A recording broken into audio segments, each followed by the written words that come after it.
Welcome in series of sequential logic circuit. In lecture number 5 we will study here the single phase full controlled rectifier with RL load and freewheeling diode, and second one single phase full wave half controlled rectifier.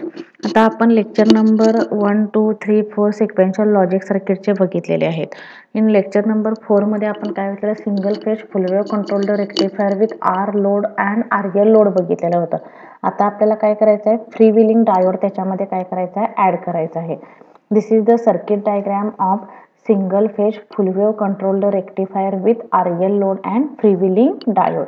आता इथं ह्या circuit diagram मध्ये आपल्याला काय करायचं आहे, construction. First point write as the construction. आता construction मध्ये काय लिहिणार, this circuit diagram is consist into single VS supply 4 SCR R and L load and freewheeling diode. Here the freewheeling diode is connected parallel with RL load. आता इथं मी दिलेलंच आहे बघा, इथं काय दिलेलं आहे, the circuit consist into 4 thyristor T1, T2, T3, T4 voltage source VS and load resistance RL and free wheeling diode across the load. म्हणजे free wheeling diode कसा कनेक्ट केलेला आहे, फ्री व्हीलिंग डायोड हा पॅरलली इथं कशाच्या connect केलेला आहे, RL लोडच्या parallelly free wheeling diode connect केलेला आहे. आता ह्याचं पण वर्किंग प्रिन्सिपल सेमच असणार आहे. कसं याचं वर्किंग प्रिन्सिपल असणार आहे, positive half cycle. During the positive half cycle T1 and T2 acts as a forward bias, but T1 and T2 acts as a forward bias, but SCR cannot be turn on. SCR काय होणार नाही, turn on होणार नाही. SCR कधी turn on होणार आहे, ज्याला तुम्ही गेट सप्लाय अप्लाय करणार त्यावेळेला SCR काय होणार आहे, टर्न ऑन होणार. आणि इथं IG1 आणि IG2 साठी आपण अल्फा सप्लाय अप्लाय केला आणि omega T is equal to alpha झाल्यानंतर, हे omega T is equal to alpha झाल्यानंतर SCR काय झाला, इथं टर्न ऑन झाला. SCR काय झाला, टर्न ऑन झाला. During the negative half cycle T3 and T4 acts as a forward bias, but SCR not be turn on because we apply here the gate pulses, आणि gate pulses apply केल्यानंतर SCR काय होणार आहे, turn on होणार आहे. आणि हा SCR negative half cycle आहे, तर SCR कोण झाला, टर्न ऑन झाला. कधी SCR टर्न ऑन झाला, ज्याला omega T is equal to pi plus alpha झालं त्याला SCR काय झाला, इथं टर्न ऑन झाला. आता नेक्स्ट वर्किंग कशाचं असणार आहे, free wheeling diode. Free wheeling डायोडनं काय केलं, जो इंडक्टिव्ह लोडमध्ये हे निगेटिव्ह हाफ सायकलमध्ये SCR काय होता, ठराविक फॉर स्मॉल ड्युरेशन SCR काय होता, निगेटिव्ह हाफ सायकलमध्ये टर्न ऑन राहत होता. तो टर्न ऑन रिमूव्ह करण्याचं काम कोणी केलं, इथं फ्री व्हीलिंग डायोडनं केलं. तो SCR रिमूव्ह करण्याचं काम कोणी इथं केलं, फ्री व्हीलिंग डायोडनं केलं म्हणायचं. This is the most important parameter in free wheeling diode. म्हणजे इंडक्टिव्ह लोडमध्ये SCR काय होत होता, स्मॉल ड्युरेशन साठी टर्न ऑन होत होता निगेटिव्ह हाफ सायकलमध्ये. ते अवॉइड करण्याचं काम कोणी केलं, इथं फ्री व्हीलिंग डायोडनं केलं. आता व्होल्टेजच्या आणि करंटच्या वेव्हफॉर्म वेगवेगळ्या असणार. कसं का वेगवेगळे असणार आहेत, कारण की ते इंडक्टिव्ह लोड असल्यामुळे ह्याच्या वेव्हफॉर्म काय असणार आहेत, वेगवेगळे असणार आहेत. आणि म्हणजे वेगवेगळे नथिंग बट त्याचं स्ट्रक्चर असणार आहे, जे ग्राफिकल रिप्रेझेंटेशन असणार आहे, ते ग्राफिकल रिप्रेझेंटेशन काय असणार आहे, वेगळं असणार आहे. नेक्स्ट पॉईंट काय असणार आहे, voltage across T1 and T2 आणि voltage across T3 and T4. इथं व्होल्टेज अक्रॉस T1 आणि T2 इथं काय असणार आहे, हा SCR एवढ्या पिरियडसाठी काय राहिला, ऑन राहिला, म्हणून इथं नो करंट सप्लाय. इथं SCR ऑफ होता म्हणून इनपुटला जसा सप्लाय असणार आहे तसाच इथं आउटपुटला सप्लाय आला. इथं SCR हा एवढ्या वेळेसाठी काय झाला, दिस मच टाइम पिरियड ऑन राहिला, म्हणून इथं सप्लाय काय नाही आहे, current flowing through the circuit. आणि इथं काय झाला, इथं ओपन सर्किट असल्यामुळे इनपुटला जो सप्लाय आला तोच आउटपुटला इथं सप्लाय आला. सिमिलरली इथं काय होता, इथं SCR काय होत होता, ऑफ होत होता. म्हणजे VT3 इथं काय होत होतं, ऑफ होतं, म्हणून जसं इनपुटला आहे तसंच इथं आउटपुटला मिळालं. हे मी लेक्चर नंबर 1 मध्ये तुम्हाला ऑलरेडी सांगितलेलं आहे. आता during the positive half cycle input voltage T1 and D1 is acts as a forward bias. During the positive half cycle of input voltage T1 and T2 is acts as a forward bias, but it does not conduct until a gate signal is applied to it. म्हणजे SCR काय होत नाही, turn on होत नाही. का turn on होत नाही, ज्याला त्याला गेट सप्लाय अप्लाय करत नाही तोपर्यंत SCR काय होत नाही, टर्न ऑन होत नाही.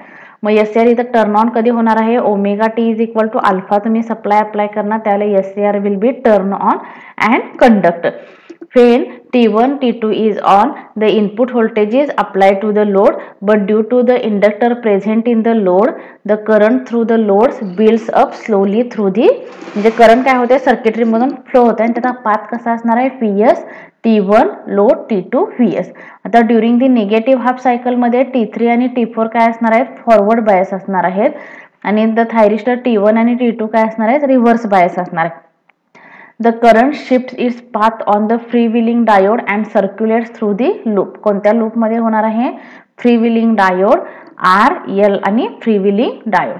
आता during the negative half cycle मध्ये पण काय असणार आहे, सेमच प्रोसिजर असणार आहे, फक्त इथं मोस्ट इम्पॉर्टंट पॅरामीटर कोणता असणार आहे, due to the freewheeling diode. Freewheeling diode काय करणार आहे, क्लिप करणार आहे. कोणता पार्ट क्लिप करणार आहे फ्रीव्हीलिंग डायोड, जे इंडक्टिव्ह लोड मग निगेटिव्ह सायकलमध्ये जो सप्लाय राहत होता, जे तेवढ्यात धिसमस टाइम पिरियडसाठी SCR काय होत होता, टर्न ऑन राहत होता, तो रिमूव्ह करण्याचा पार्ट कोण करणार आहे, तर फ्रीव्हीलिंग डायोड करणार आहे. नेक्स्ट आता आपल्याला पॅरामीटर कोणता स्टडी करायचा आहे, single phase full wave half controlled rectifier with semi converter. आता सेमी कन्व्हर्टरचे दोन टाइप्स आहेत, सिमेट्रिक सेमी कन्व्हर्टर आणि asymmetric semi converter. In symmetric semi converter मध्ये काय असणार आहेत, सिमेट्रिक पार्ट होणार आहे. सिमेट्रिक पार्ट होणार म्हणजे काय, ह्या पद्धतीनं इन सिमेट्रिक सेमी कन्व्हर्टर मध्ये तुम्हाला MCQ ला क्वेश्चन विचारतील. सिमेट्रिक कन्व्हर्टर मध्ये एका साइडला दोन ट्रान्झिस्टर असणार आहेत, एका साइडला दोन SCR असणार आहेत, दोन डायोड असणार आहेत. कसाही पार्ट तुम्ही ह्या पद्धतीनं जर काय केलं, सिमेट्रिक केलं, तर इथं एक SCR एक डायोड आहे, एक SCR एक डायोड आहे, म्हणजे ह्याला काय म्हणते आपण, सिमेट्रिक सेमी कन्व्हर्टर म्हणते. म्हणजे कसंही त्याचं पार्ट केलं, अप्पर साइडला एक T1 D1 असणार आहे डायोड वर, लोअर साइडला काय असणार आहे, T1 T2 D2 असणार आहे. परत हॉरिझॉन्टली व्हर्टिकली केलं तर एका साइडला काय असणार आहे, T1 T2 असणार आहे आणि D1 D2 असणार आहे. पण असिमेट्रिक सेमी कन्व्हर्टर मध्ये काय असणार आहे, तर असिमेट्रिक सेमी कन्व्हर्टर मध्ये ज्यावेळेला तुम्ही काय असणार आहे, हॉरिझॉन्टली केलं तर इथे एका साइडला T1 D1 असणार आहे आणि एका साइडला T2 D2 असणार आहे. ह्याला असिमेट्रिक सेमी कन्व्हर्टर म्हणतोय आपण. आता ह्याच्यामध्ये काय करायचं, ह्याचं प्रिन्सिपल सेमच आहे. ह्याचं प्रिन्सिपल काय असणार आहे, during the positive half cycle. During the positive half cycle काय असणार आहे, T1 आणि D2 डायोड काय असणार आहे, टर्न ऑन होणार आहेत. त्यानंतर during the negative half cycle T2 आणि D1 काय होणार आहेत, कंडक्ट होणार आहेत. आणि SCR कधी टर्न ऑन होणार आहे, ज्यावेळेला ते गेट सप्लाय अप्लाय करणार त्यावेळेला SCR इथं काय होणार आहे, टर्न ऑन होणार आहे. आणि ह्या काय आहेत, डायग्राम्स आहेत त्या, म्हणजे ह्या सप्लाय अप्लाय केला तर गेट पल्सेस अप्लाय करायला पाहिजेत. कशासाठी गेट पल्सेस अप्लाय करायला पाहिजेत, T1 साठी आणि T2 साठी गेट पल्सेस अप्लाय केला. T1 आणि T2 साठी आपण गेट पल्सेस अप्लाय केल्यानंतर काय होणार आहे, fee out voltage across SCR इथं भेटणार आहे. त्यानंतर इथं इंडक्टिव्ह लोड असल्यामुळे graphical representation of voltage and current is different and this is the waveform of Vt1 आणि Vt2 च्या अक्रॉस या वेवफॉर्म्स असणार आहेत. सिमिलरली असिमेट्रिक कॉन्फिगरेशन मध्ये पण सेम सिमेट्रिक सारखंच असणार आहे, फक्त इथं डिफरन्स काय असणार आहे, ॲट अ टाइम काय होणार आहे वर्क, इथं T1 D2 वर्क होणार आहे आणि इथं T2 D1 काय होणार आहे, वर्क होणार आहे. This is the symmetric configuration and asymmetric configuration. आता इथं काय होतंय, फेज कंट्रोल्ड रेक्टिफायर चॅप्टर हा काय होतंय, कंप्लीट होते. If any queries related to this lecture then you will ask me.